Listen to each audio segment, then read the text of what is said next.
lavishly presented in hacked open coconuts or scooped out pineapples, or with delicate little ice shells lining the inside of the glass. And they tasted like nothing anybody had had before. And it became a sensation.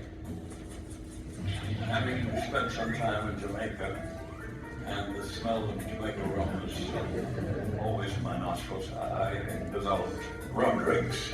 And no one had ever tasted rum drinks. In those days, a cocktail, you probably had martini and Manhattans, and the ladies never drank rum because they never had been exposed to it. And I made these gutsy rum punches with Zombie and Missionary Downfall and the Sumatra coolers. Altogether, I've created some 64 different rum drinks. Donn Beach is America's second most famous mixologist. Jerry Thomas came in first, then we had Prohibition, and then Donn Beach came out. Before Donn, cocktails were really based on the product that you were serving, really highlighting the star ingredient in it, which was the spirit. Donn came after Prohibition and started making his own syrups, his own ingredients, ice program, fresh juices to order. The reason why nobody had had drinks like that before was that he created them out of whole cloth. They existed not in Polynesia, but in the Caribbean as a very simple construct. Basically, rum, lime, and sugar.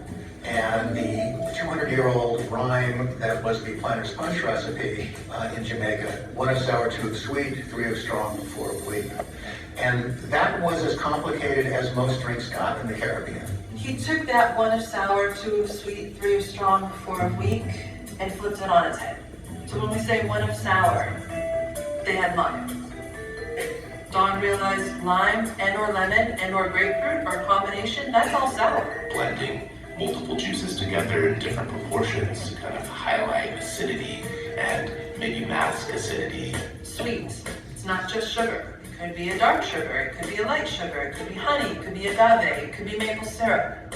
Strong, the rums. When he was working with his brother at rum running, he probably was blending styles together. He decided to take that practice from the spirit world and then bring that to the bar. 2 islands in the Caribbean may be just a few miles apart, but the rums from those islands are worlds apart.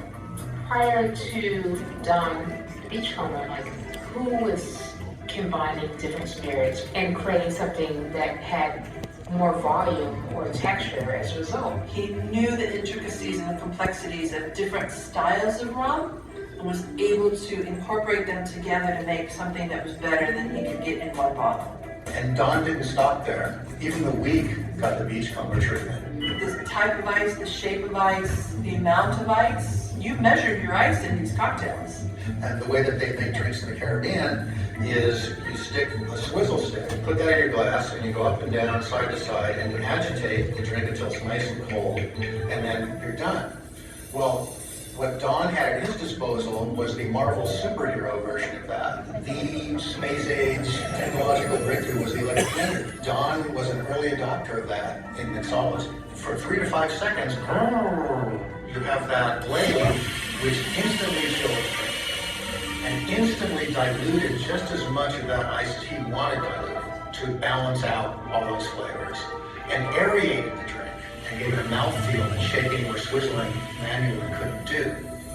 And what took it to the next level is the 5 of spice. A combination of citrus and baking spices, which is kind of a quintessential kind of Jamaican thing. Layers of citrus, it has layers of spice, it's big, it's strong. There are times where it's like you want all those things and you want to sit down with something that's big and frosted and complex.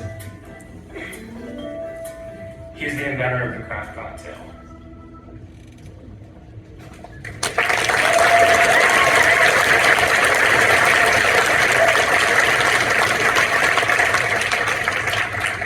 Thanks. So that gives you a little bit of an idea of what the film is like. A lot of you probably had not seen stop motion animated Donn before. There's a little behind the scenes clip we'll show about why and how we did that. But as we were doing our research early on with Donn, we came across this interview that he gave a couple of years before he died in the late 80s. And it was a transcript, so that means there's either audio or video that goes with it. So we were able to track that down and get permission to use it for the film.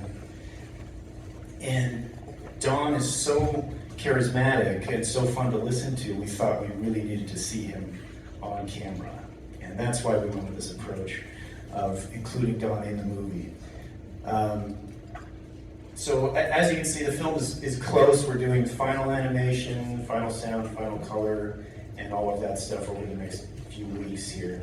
And thanks for watching it. I hope you like it. We're going to show you a little behind the scenes clip. I got an email one day from Alex about this Donn of Tiki documentary. I learned that there were these recordings of Donn Beach in his later years that didn't have accompanying film footage. So this idea of having an animated puppet being Donn was very, very exciting. We wanted the style to be sort of based off of this Mary Poppins thing that we had worked on for Disney, which in turn was actually based on a mid-century advertising type character. It's very simple, it's very cartoony.